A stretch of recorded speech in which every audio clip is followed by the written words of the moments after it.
ሀገራችን ኢትዮጵያ ለሽማግሌዎች ስብስብና ለአምባገነኑ የኢሳያስ አፈወርቂ ስርዓተ መንግስት የመጨረሻ የምትለውን ማስጠንቀቂያ ሰጥታለች። ኢሳያስ አፈወርቂ ቀጠናውን ብሎም ኢትዮጵያን በማተራመስ የራሱን እንቅስቃሴ እያደረገ በቀጠለበት በዚህ ወቅት ሀገራችን ኢትዮጵያ ሁለት ዋና ዋና በተባሉ ነጥቦች ላይ ለኢሳያስ አፈወርቂ መንግስት እንግዲህ ለየት ያለ መግለጫ ሰጥታለች። በእነዚህም ሁኔታ ደብዳቤው ለኢሳያስ አፈወርቂ መንግስት ተልኳል። ነገር ግን በምን ያህል ደረጃ ይቀበሉታል የሚለው አሳሳቢና ትልቅ ጉዳይ ነው። ሀገራችን ኢትዮጵያ ሁለት በሆኑ ዋና ዋና ነጥቦች ላይ እነዚህን ሐሳቦችን አቅርባለች። የመጀመሪያው ሐሳብ የኢሳያስ አፈወርቂ መንግስት ወደ ኢትዮጵያ ድንበር ገብቶ የተቆጣጠራቸውን ቦታዎች ለቆ እንዲወጣ ነው። በተለያዩ ጊዜያቶች የኢሳያስ አፈወርቂ መንግስት ሰራዊታቸው የኢትዮጵያ ሉዓላዊ ድንበር በመጣስ በመግባት ህዝብ ላይ በርካታ እንግልትና ችግሮችን እያደረሱ ይገኛሉ። እነዚህ ሁኔታዎች መቀጠል ስለሌለባቸው የኢትዮጵያ ሉዓላዊ ድንበር መከበር አለበት። ሌላ ሁለተኛው ጉዳይ ኢሳያስ አፈወርቂ በኢትዮጵያ ብቻ ሳይሆን በአፍሪካ ቀንድ ከሚሰራቸው ዋነኛ ስራዎች መካከል ሽብርተኝነትን ማበረታታት፣ ሽብርተኝነትን መደገፍ፣ የጦር መሳሪያ ንግድ ነው። ከዚህም ጋር ተያይዞ እንግዲህ በሀገራችን ኢትዮጵያ ለተለያዩ የታጣቂ ቡድኖች የሚያደርገውን ድጋፍና እንደዚሁም ከነዚህ ቡድኖች ጋር ያለውን እንቅስቃሴ በአስቸኳይ እንዲያቆም ወደ ሰላማዊ ድርድር እንዲመጣና ከኢትዮጵያ ጋር በመነጋገርና ሰጥቶ መቀበል በሚባለው መርህ አብሮ እንዲሰራ እንግዲህ የኢትዮጵያ የውጭ ጉዳይ ሚኒስተር ጌዲዮን ጢሞቴዎስ ለኤርትራው የውጭ ጉዳይ ሚኒስተር የሆኑት ኦስማን ሳህሌ ደብዳቤያቸውን አስገብተዋል። በዚህም ሁኔታ እንግዲህ ሀገራችን ኢትዮጵያ በተለይ በቀጠናው ሰላምና መረጋጋት ለማምጣት እያደረገችው ያለው እንቅስቃሴ ለኢሳያስ አፈወርቂ መንግስት የተሰጠውን የመጨረሻ ማስጠንቀቂያ ምን አይነት ይዘቶች አለውን የሚለውን በሰፊው የምንመለከት ይሆናል። ውድ የሐሳብ ሚዲያ ቤተሰቦቻችን እንደምን ቆያችሁልን? ይህ ዕለታዊ የሐሳብ ዴይሊ ፕሮግራማችን ነው። በዛሬ የሐሳብ ዴይሊ ፕሮግራማችን እንግዲህ በመግቢያ ላይ እንዳነሳውላችሁ በኢትዮጵያና በኤርትራ መካከል አሁን ላይ ያለውን ውጥረትና የኢትዮጵያ መግለጫ ምን አይነት አንድምታ አለው በሚለው ሰፋ ያለ መረጃ ወደ እናንተም ማደርሳችሁ ነው የሚሆነው። እናንተም እስከ ፕሮግራም ፍጻሜ አብራችሁን ቆዩ።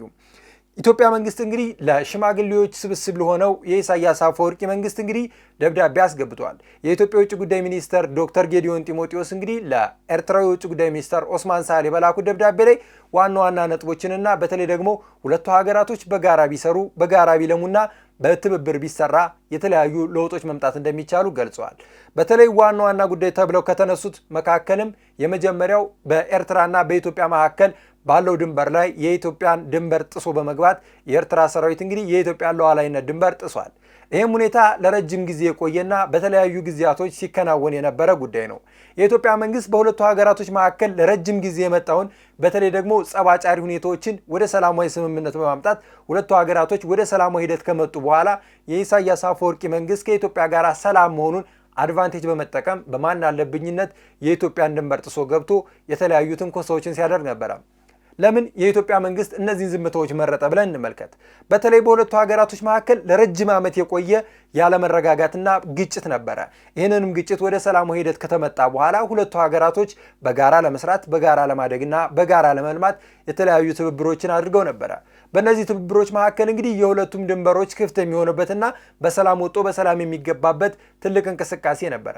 እነዚህ እንቅስቃሴዎችን የኢሳያስ አፈወርቂ መንግስት በተለይ ደግሞ የሰሜኑ ኢትዮጵያ ጦርነትን በመጠቀም የራሱን ጥቅምና የራሱን ፍላጎት ሲያሟላ ነበር። በዛ አካባቢ ላይ ያሉ ሰዎችን ሲያንገላታ ነበረ። ነዋሪዎችን ያለ ፍላጎታቸው የተለያዩ ነገሮችን ሲያደርግ ነበረ።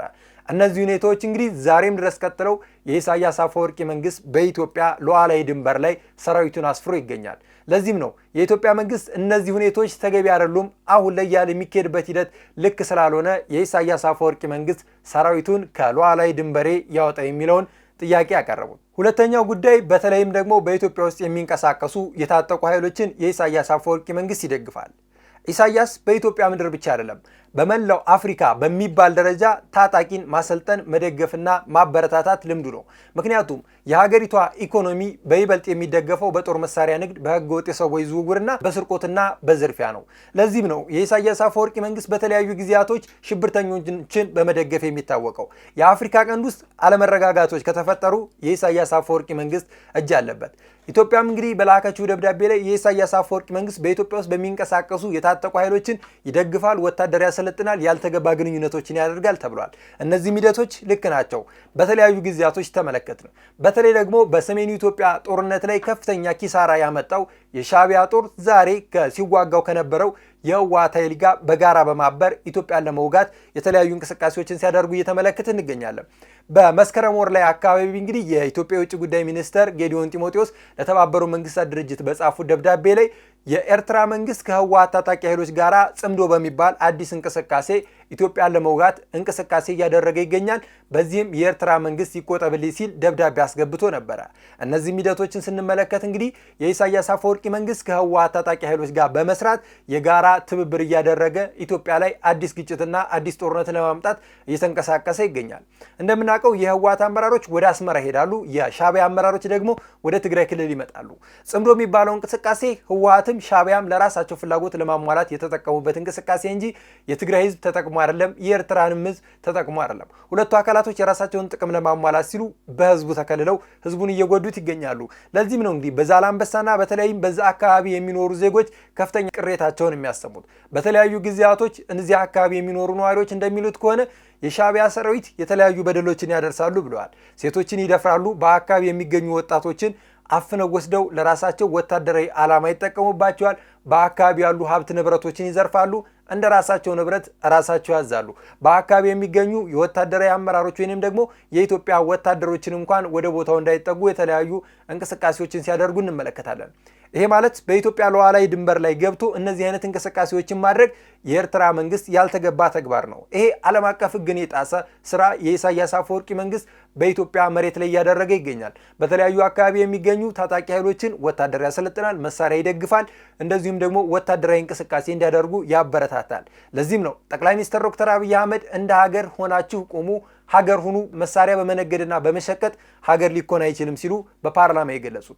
ከሳምንታት በፊት እንግዲህ በተለይም ደግሞ በምክር ቤት በነበረው ቆይታ በኢትዮጵያና በኤርትራ መካከል መከፋፈልና ቁርሾ ከተጀመረ ሰንበትበት ብሏል ያሉት ጠቅላይ ሚኒስትሩ። ለዚህም ነው የኢትዮጵያ መንግስት በየትኛውም እንቅስቃሴ ላይ የኤርትራ መንግስትን ወደ ሰላማዊ ሂደት እንዲመጣ ከፍተኛ ጫናና የተለያዩ ትብብሮችን ሲያደርግ ነበረ። የኢሳያስ አፈወርቂ መንግስት የራሱን አጋጣሚ መጠቀምና የራሱን እንቅስቃሴ ማድረግ እንጂ ከኢትዮጵያ ጋር በጋራ መስራትና በጋራ መልማትን አይፈልግም። በዚህ መግለጫ ላይ እንግዲህ እንደተገለጸው ከሆነ የኢትዮጵያ መንግስት ከሚያስቀምጣቸው ዋና ዋና ነጥቦች ወደ ሰላማዊ ሂደትና ወደ ሰላማዊ ድርድር እንዲመጣ ነው። አሁን ድረስ የኢትዮጵያ መንግስት ሉዓላዊ ድንበሩ ተጥሶበት በኢትዮጵያ ውስጥ የሚንቀሳቀሱ የተለያዩ የሽብር ቡድኖች በኢሳያስ አፈወርቂ መንግስት እየተደገፉ እንኳን ኢትዮጵያ አሁንም የዲፕሎማሲያዊ እንቅስቃሴ ነው የምትጠይቀው።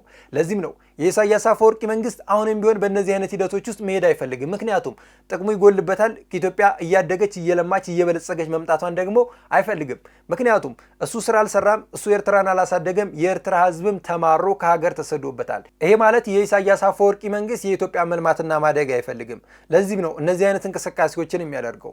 በተለይ አሁን በቅርብ ጊዜያቶች እንደምንመለከተው ከሆነ በተለያዩ አካባቢዎች ላይ የኤርትራ ሰራዊቶች ድንበር ጥሰው በመግባት ሰራዊቶቻቸውን እያስቀመጡ ይገኛሉ።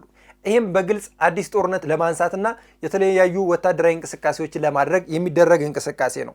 በሰሜን ምስራቅ ኢትዮጵያ ድንበር ዘልቆ በመግባት በተለያዩ አካባቢዎች ላይ ከፍተኛ ወረራ እያደረገ ይገኛል። እነዚህም ሁኔታዎች ዓለም አቀፍ ሕግን የጣሰ ስለሆነ ከዚያ አካባቢ ለቆ መውጣት አለበት ሲል እንግዲህ የውጭ ጉዳይ ሚኒስተር በላከው ደብዳቤ ላይ ገልጿል። በተለይ ዛላምበሳና በተለያዩ አካባቢዎች ላይ የሚደረጉ ወታደራዊ እንቅስቃሴዎች ከህወሓት አካላቶች ጋር የሚደረጉ ያልተገቡ ጽምዶ የሚባሉ እንቅስቃሴዎች ተገቢ ስላልሆኑ አሁኑ ከድርጊታቸው ሊቆጠቡ ይገባሉ ብለዋል። የውጭ ጉዳይ ሚኒስተር እንግዲህ በላከው ደብዳቤ ላይ አያይዞ ከገለጸው ጋራ ስንመለከተው ወደ ሰላማዊ ስምምነት ሂደት የምንመጣ ከሆነ ወደ ሰላማዊ ሂደትም ከመጣንም በኋላ ሁለቱ ሀገራቶች በወደብ ወይም ደግሞ በአሰብ ጉዳይ መወያየትና መነጋገር ያለብን አስፈላጊ ጉዳይ ነው ብሏል። እንደምናውቀው ሀገራችን ኢትዮጵያ አሰብን የተነጠቀችበት መንገድ ተገቢ አይደለም። በሰላማዊ ሂደት የምንሄድ ከሆነ የሰላማዊ ሂደታችንን አስከብረን የአሰብ ወደባችንን የማስመለስ አሰብን ወደ ኢትዮጵያ የማምጣት መብታችንን መጠቀም አስፈላጊ ነው። ምክንያቱም የሰላማዊ ድርድሮች ሲደረጉ በድንበር አካባቢ ያሉ ሁኔታዎች ነፃና ገለልተኛ እንቅስቃሴ ሊደረግባቸው ነው። ሁለቱ ሀገራቶች በጋራ ሊሰሩ፣ በጋራ ሊለሙ፣ በጋራ ሊያድጉ አዲስ እንቅስቃሴ መጀመራቸው የማይቀር ጉዳይ ከሆነ ኢትዮጵያም የባህር በር ወይንም ደግሞ የአሰብ ጉዳዋ በዚህ ጥያቄ ሊፈታ ይገባል። የኢትዮጵያ የቀይ ባህር ጉዳይ መመለስ አለበት የሚለው ነው። ለዚህም ነው እነዚህ አይነት ሂደቶች የኢትዮጵያን የቀይ ባህር ፍላጎት እንዳይሳካና እንዳይሟላ የሚያደርጉት። በተለያዩ ጊዜያቶች ሀገራችን ኢትዮጵያ የባህር በር ጥያቄ ስታነሳ የኢሳያስ አፈወርቂ መንግስት ልወረር ነው፣ ጦርነት ሊነሳብኝ ነው፣ ሉዓላዊነት ሊደፈር ነው የሚል ክስ ያቀርባል። ነገር ግን ሀገራችን ኢትዮጵያ ይህንን ማረጋግጧት አይደለም። ነገር ግን የሰላማዊ ሂደቶች ወይንም ደግሞ የዲፕሎማሲያዊ እንቅስቃሴዎች ለአንድ ወይንም ደግሞ ለሁለቱ ሀገራቶች አስፈላጊና ወሳኝ ጉዳይ ስለሆነ ነው። ምክንያቱም በዲፕሎማሲ የሚሰሩ ስራዎች አንድ ብቻ አይደለም። ኢትዮጵያ አሰብን አገኘች ማለት ኤርትራ የምታገኛቸው ብዙ ጥቅሞች አሉ። ሀገራችን ኢትዮጵያም አሰብን ስታገኝ የምታገኘው ጥቅም ጎን ለጎን ለኤርትራ መንግስት የምትሰጠው ይኖራል። ለዚህም ነው ሀገራችን ኢትዮጵያ እኔ ብቻ ልጠቀም፣ እኔ ብቻ ልልማ፣ እኔ ብቻ ልደግ የሚለውን እሳቤ ሙሉ ለሙሉ ማትቀበለው። ምክንያቱም ሀገር እንደመሆኑ አንጻር የትኛውም ሀገር ሊጎዳ አይገባም። በጋራ መጠቀምና በጋራ መልማት ያስፈልጋል። ነገር ግን ዋናውና ትልቁ ነጥብ እነዚህ ጥያቄዎች የማይመለሱ ከሆነ የኢትዮጵያ ቀጣይ ዕጣ ፈንታ ምንድን ነው የሚለው ነው።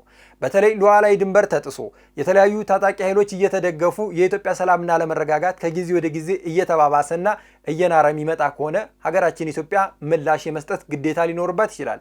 ምክንያቱም ዓለም አቀፍ ሕግ እንደሚለው ከሆነ የአንድ ሀገር ሉዓላዊ ድንበር ከተጣሰ ድንበሩን የማስከበርና ሉዓላዊነትን የመጠበቅ መብት አለው። ለዚህም ነው ሀገራችን ኢትዮጵያ ከምንም በፊት መነጋገር፣ መወያየት፣ መስማማት ያስፈልጋል የሚለውን ሀሳብ የምታራምደው።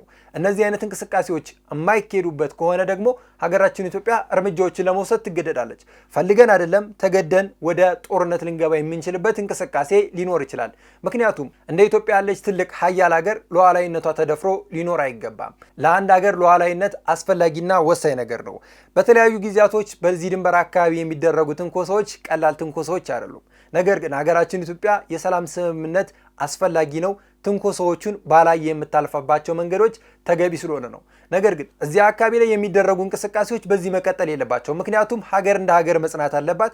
ሀገር ወደፊት መቀጠል አለባት። ለዚህም ነው የታጣቂ ኃይሎች በሀገር ውስጥ ያለውን ሰላምና ለመረጋጋት የሚያሳጡ ከሆነ ከጎረቤት ያሉ ሀገራቶች ደግሞ የኢትዮጵያን ድንበር ጥሰው እየገቡ የኢትዮጵያ ሉዓላዊነት የሚደፍሩ ከሆነ ኢትዮጵያ ፈልጋ ሳይሆን ተገዳ ወዳልሆነ ነገር እንድትገባ የሚያደርጓት ሁኔታዎች ይፈጠራሉ። በዚህም ወር እንግዲህ በተለይ ደግሞ በጥር ወር ላይ የተመለከተው የፌዴራል ፖሊስ ከኤርትራ ወደ ትግራይ የተላኩ ከ56,000 በላይ የተለያዩ ጦር መሳሪያዎችን እንደያዘ ገልጿል። የኢሳያስ አፈወርቂ በተለያዩ ጊዜያቶች የሚያደርጋቸው እንቅስቃሴዎች የኢትዮጵያን ሰላምና መረጋጋት ማሳጣት፣ የኢትዮጵያን እድገት ማደናቀፍ፣ የኢትዮጵያን ብልጽግና ማጥፋት ነውና እነዚህ ሂደቶች ደግሞ እስከ መቼ በዝምታ ይታለፋሉ? ምክንያቱም አንድ ሉዓላዊ ሀገር ሉዓላዊነቷ ተደፍሮ መኖር የለባትም። በሀገር ውስጥ ያሉ ሰላምና ለመረጋጋቶች መቀጠል የለባቸው። ምክንያቱም ሀገር እንደ ሀገር መቀጠል ካለባት ሰላምና መረጋጋቱ መቀጠል ወይንም ደግሞ ሰላምና መረጋጋቱ መምጣት ስላለበት ነው። ለዚህም እንግዲህ ዶክተር ጌዲዮን ጢሞቴዎስ ትዕግስትም ልክ አለው ሲሉ ከዚህ በፊት የገለጹት ሁሉም ነገር በትዕግስት ሊካሄድ ይችላል፣ ነገር ግን እስከ መቼ የሚለው ጥያቄ ነው። እነዚህ ጥያቄዎች መንግስት ባያነሳቸው ህዝብ ያነሳል። ምክንያቱም በዛላምበሳ ወይንም ደግሞ በኢትዮጵያና በኤርትራ ድንበር አካባቢ የሚኖሩ ዜጎች ኢትዮጵያኖች ናቸው። እስከ መቼ በሌላ ሰራዊት ስንገፋ፣ በሌላ ሰራዊት ስንገደልና በሌላ ሰራዊት በደልና ግፍ ሲደርስብን ይኖራል የሚለውን ጥያቄ ለፌዴራል መንግስቱ የሚያነሱበት ጊዜ ወይንም ደግሞ እያነሱ ያለበት ሁኔታ አለ። እነዚህ ሁኔታዎች ደግሞ እንደ አንድ ሀገር ሆኖ መቀጠል ካለበት ሉዓላዊ ድንበር ማስከበር ያስፈልጋልና እነዚህ ታጣቂ ኃይሎች የኢትዮጵያን ድንበር ለቀው መውጣት አስፈላጊና ወሳኝ ጉዳይ ነው። እንደዚሁም የኤርትራ መንግስት በኢትዮጵያ ወይንም ደግሞ በኢትዮጵያ የውስጥ ችግሮች ውስጥ እየገባ የሚፈተፍታቸው ነገሮች መቆም አለባቸውና እነዚህ ጥያቄዎችን የኢትዮጵያ መንግስት ያቀረበበት መንገድ በወሳኝና በአስፈላጊ ሰዓት መሆኑ ደግሞ ተገቢ ነው። ምክንያቱም በተለይ ደግሞ በሰሜኑ ኢትዮጵያ አዳዲስ እንቅስቃሴዎችን እየተመለከተ እንገኛለን። ሻዕቢያ ከህወሓት ጋር አዲስ ቁርኝት ፈጥሯል። በተለይ የነዚህ ሁለት አካላቶች አዲስ ቁርኝት መፍጠር ኢትዮጵያን ወደ ዳግመኛ ግጭትና ወደ ዳግመኛ ጦርነት ነው የሚያስገባትና የኢትዮጵያ ሰላምና መረጋጋት መጠበቅ አለባት። እንደዚሁም ኢትዮጵያ ሉዓላዊነቷ መከበር ስላለበት በእነዚህ ሂደቶች ይቀጥላል።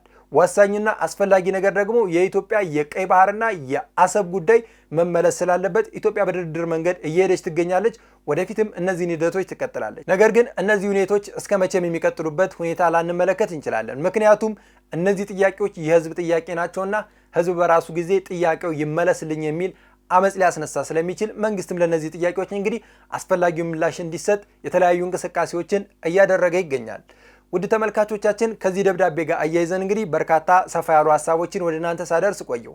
በቀጣይ ደግሞ የኢትዮጵያ መንግስት በእነዚህ ጉዳዮች ላይ ምን አይነት ሀሳቦችን ያነሳል፣ ምን አይነት ምላሾች ይሰጣል የሚለው ተጠባቂ ጉዳይ ነውና መረጃ ሲኖረን ወደ እናንተ ማደርሳችሁ ነው የሚሆነው። ውድ የሀሳብ ሚዲያ ቤተሰቦቻችን በዛሬ የነበረን የሀሳብ ዴይሊ ፕሮግራማችን ይህን ይመስል ነበረ። እናንተም እስከ ፕሮግራሜ ፍጻሜ አብራችሁኝ ስለቆያችሁ ከልብ እያመሰገኑ በቀጣይ ቀን በሌላ ፕሮግራም እስከመመለስ ቸር ቆዩኝ።